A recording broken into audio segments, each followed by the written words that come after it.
Aleppo. Syria, so I was a bit off. And is that 1388 or BC?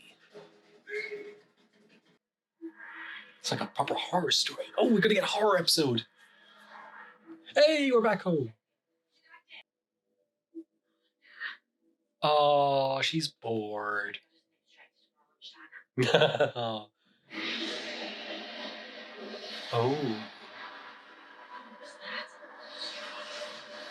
What? Oh, okay. We're getting into the TARDIS. Oh, is this like a Doctor Only episode?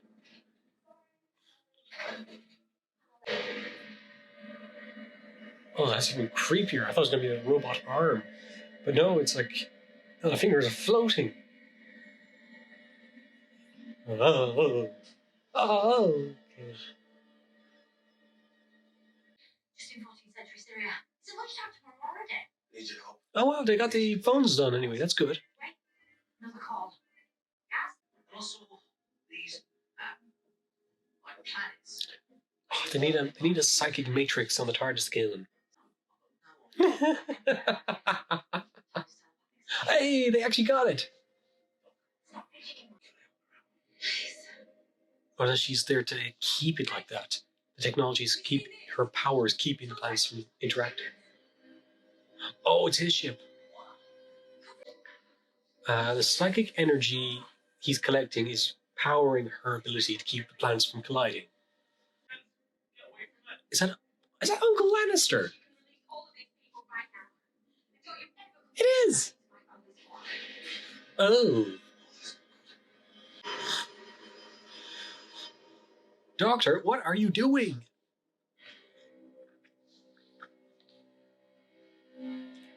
Oh man, what is this episode gonna be? I mean, it's just keeping me guessing. I don't know where it's gonna go. Wait. What? Oh, they're bringing them back. Oh, that's clever. Oh, they're gonna play with Graham and Grace. Oh, poor man. Don't do that to him. He's already been through so much. Oh.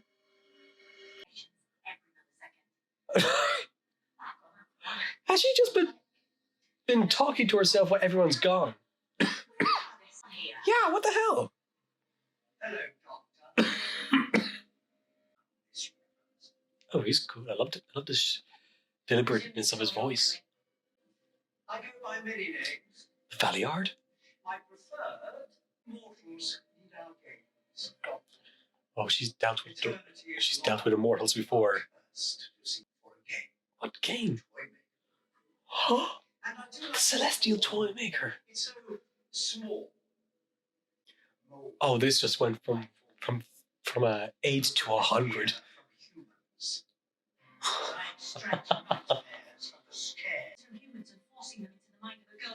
Called it.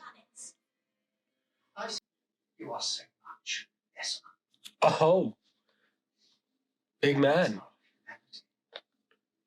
The thing that. Oh.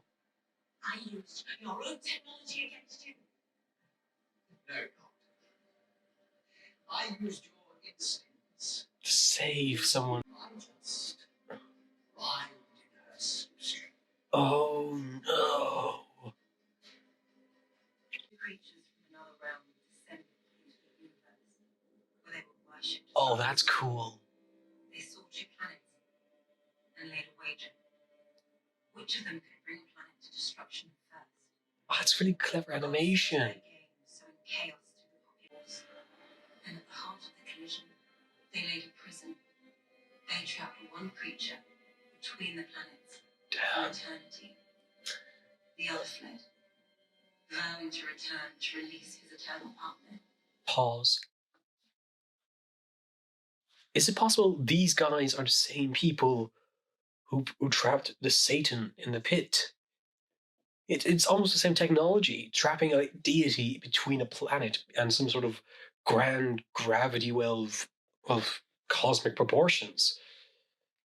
I mean, my God, I hope it connects back to Satan from the Impossible Planet, because that would make too much sense. Like, we're actually exploring the gods of this universe, some sort of Lovecraftian, nightmarish gods that they came from before time. And then there's the celestial toy maker. It brings it back to that. Oh wow, play. Wake up. I hope you understand that.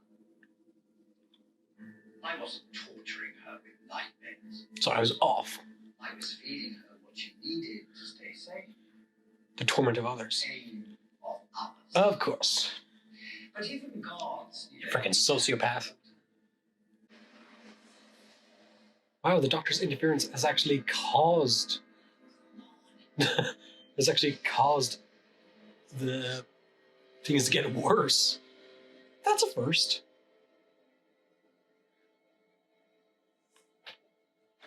How is this not the big major event compared to the Cybermen? The Timeless Child. It's very deep in all our memories. In our identity. It was on the lie of the timeless child. Who?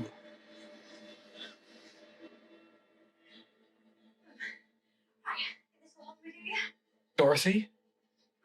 Or is it Susan? What was that? Those two planets, they spent a millennium trying to work out how to do it. Well, I think the motivational speech needs a bit of work, if you know, and also a plan. It's about animals with plan. Through my brain. And she figured it out.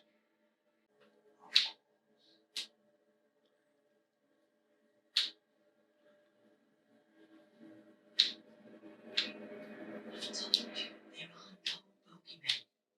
Nothing to be worried about. Night-night. It's gotta come out through the door. No.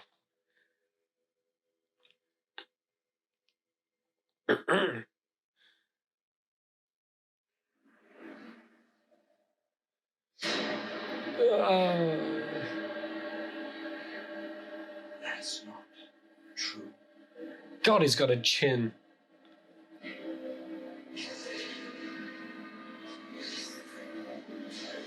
Haven't seen a chin that prominent since Bruce Campbell. They're magnificent. See, this is why I like the Doctor. With their fears, They tell me what I want to hear. tangled, so spoiled. You never think about yourself. You should be really careful what you leave lying around.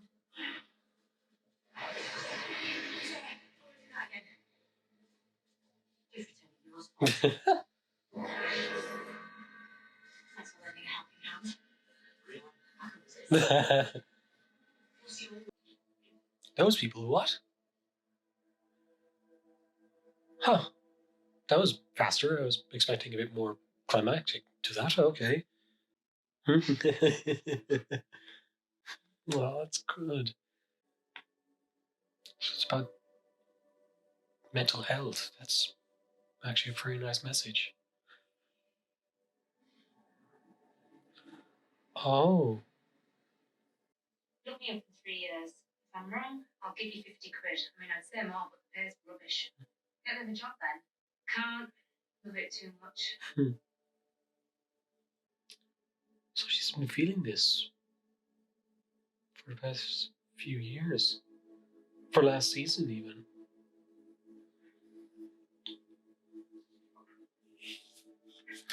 Oh, you should have gone dressed as the policewoman. Like, look what I made of myself. I was thinking Frankenstein. Did I interrupt? Am I interrupting? No. Cool. You managed to change colours. Oh my god. Frankenstein, what? Mary Shelley? Are we going to see Mary Shelley in the next episode?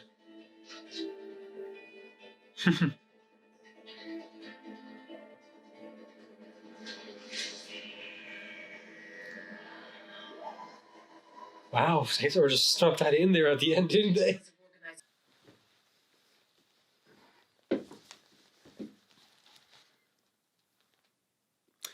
Do you get the feeling that there may be a bit of peak and valley to this whole episode thing? Like, there seems to be a case for... What's the word for it? For one episode... Well, every other episode will be kind of good, and every episode other than that would be kind of mediocre. So far, it seems to be about 60-40. 4 were pretty good, and 3 were only okay. I think this falls into that category, into the good category. I mean, I just barely look at this guy. I didn't even bother to take notes for it. I was just so enthralled. It's some good themes, some good messages, but it kind of like Stephen King. The third act just falls apart on me. To explain a bit more, I think the potential here was slightly missed. I mean, this is one of the furthest back we've ever gone. 1380 BC. That's an immense amount of time. You know, on Earth. Yeah, I mean, it's not Stone Age, but my word is, I wish we had the whole episode there. That's what the trailer for it built up.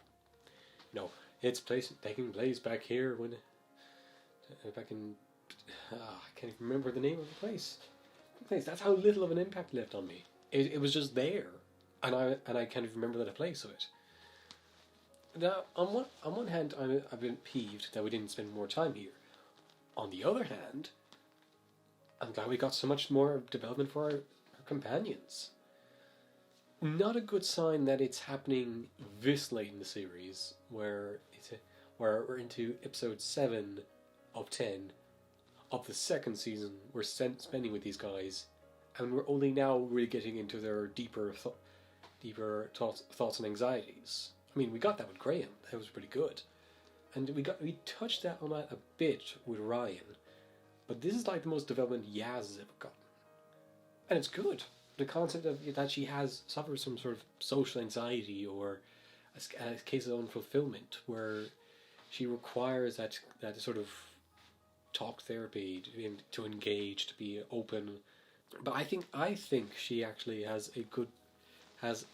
showed really good, strong potential here. Like, I could see her in one more season, and then it's a season entirely between her and the Doctor. That would be good. I love that, because it seems to be implying that with Ryan anyway and Graham, that they're missing out on life. These two characters who have went through a lot of loss and suffering on their own terms, have seen the most development, and as a result, they feel like it feels like they are the ones who really need to ground themselves back into reality again. I mean, it's all fair and good to say we can travel with the Doctor forever. There, like that Rose Tyler mentality of optimism forever, hurrah! But no, it's necessary that they say, like, we engaged it, we indulged ourselves, we allowed ourselves to heal and get better and have a more optimistic view. In fact, that actually is a very clever callback to Orphan 55. They brought back the mutated humans. In the fact that Ryan realizes he's abandoning Earth. He's not being as proactive. He might be going around the universe saving people, but he's not saving the current world, and he's not saving his friends. And that was so nice of him to engage in that group therapy session. I can tell you, it helps. It really helps when you have someone to talk to.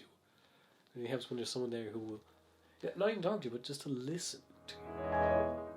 It's all good. It's all fine and good. I mean, right now I'm talking to an empty room, just to you guys, but for me, it's helpful when you can actually engage others around you, and they just sit there and listen to you. It's good for you to be probably open, and I'm happy that Doctor Who was using its medium to convey these messages, because that's what Doctor Who really is. It's an educational show. The fact that back then they would be saying, women can be scientists, or or we need to talk about the Cold War. We need to engage one another. We can't indulge in our worst vices. It's adapted for modern times where we can actually talk about more nuanced stuff. I mean, maybe not in a nuanced way, but more important stuff for us. Mental health, warfare, immigration. These are things that Doctor Who can help with, and it's done so well in episodes like this. But I digress. Getting back to the episode itself, I mentioned that I thought the third act fell apart. It kind of did. I mean, they built up these elementals, these celestial beings, these gods. Yeah, I believe they're gods, but yeah, I thought they'd kind of tie that into the whole Satan pit thing, but they didn't do that. Disappointing, but I can let that go. The issue I have is I'm not even sure what they did, but they managed to do it. They, from what I can remember, they used their own technology against you in their hubris, which they left behind, and they engaged them with a memory of the greatest fear, which is being trapped forever and for all eternity, which manifests itself through the technology into the device to actually trap them for all of eternity. It's kind of clever and it's very quick, but I would have been willing to sit this out for like a two-parter episode, like really get into their history or explain the mythology behind it, or even the fact that that the Doctor is fighting against literal gods,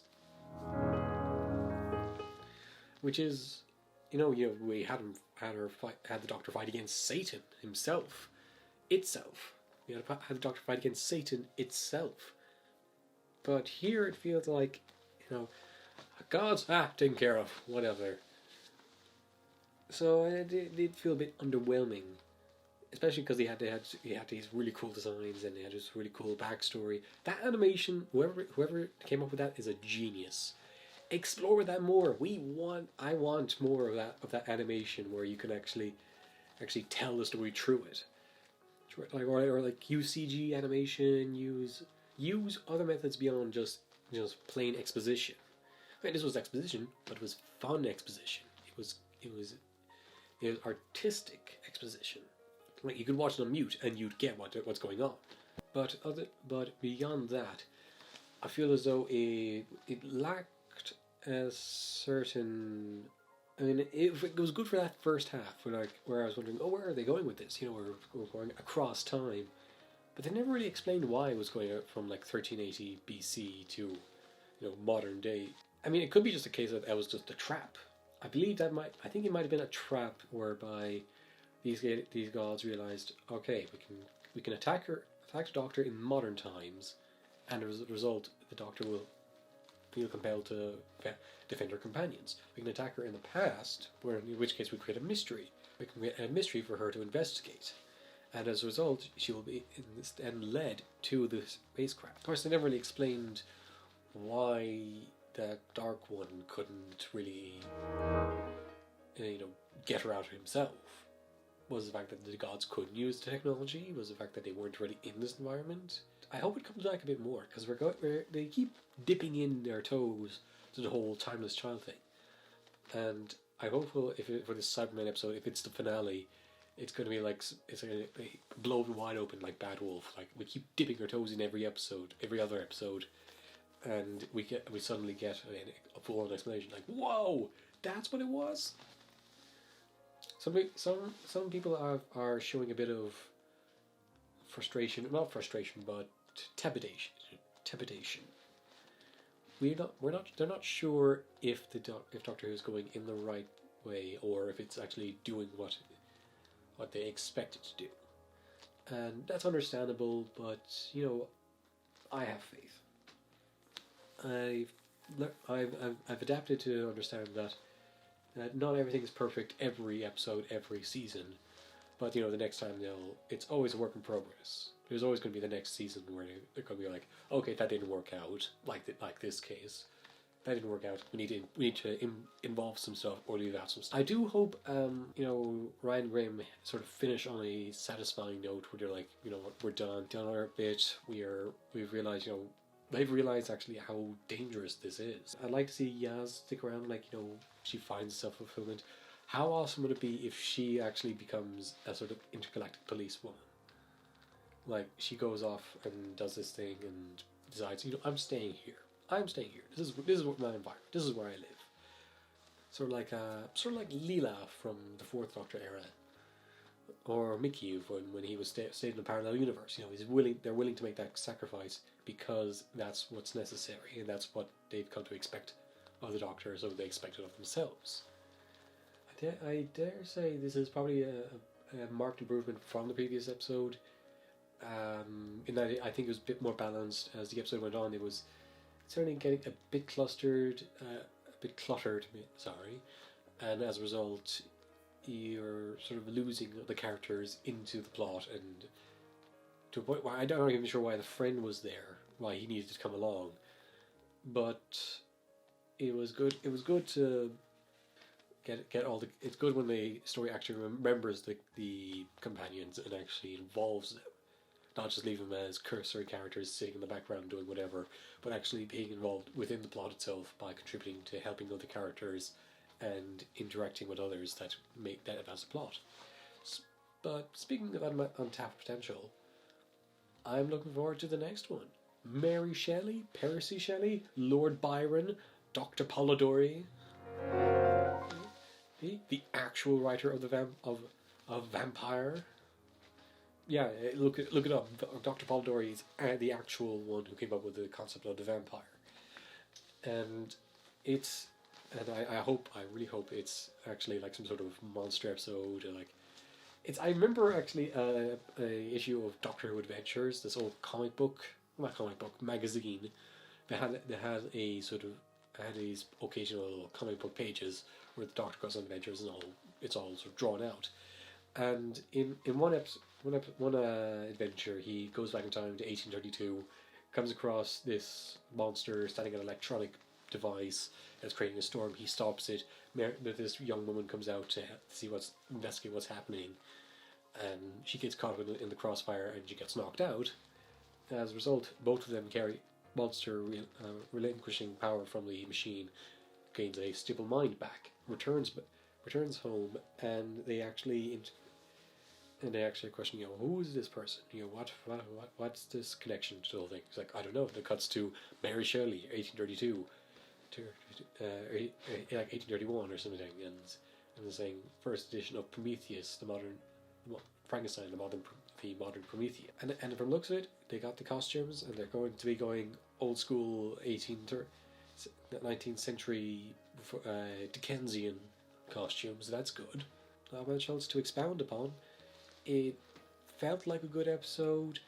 Could have been a bit better, but I'm glad we got that interactions between the companions and other characters, and we got that development with the companions. Anyway, guys, thank you so much for watching. If you liked this review, please comment or subscribe for more content. And if you liked the video, please leave a like down below. And thanks again for watching. Auf Wiedersehen.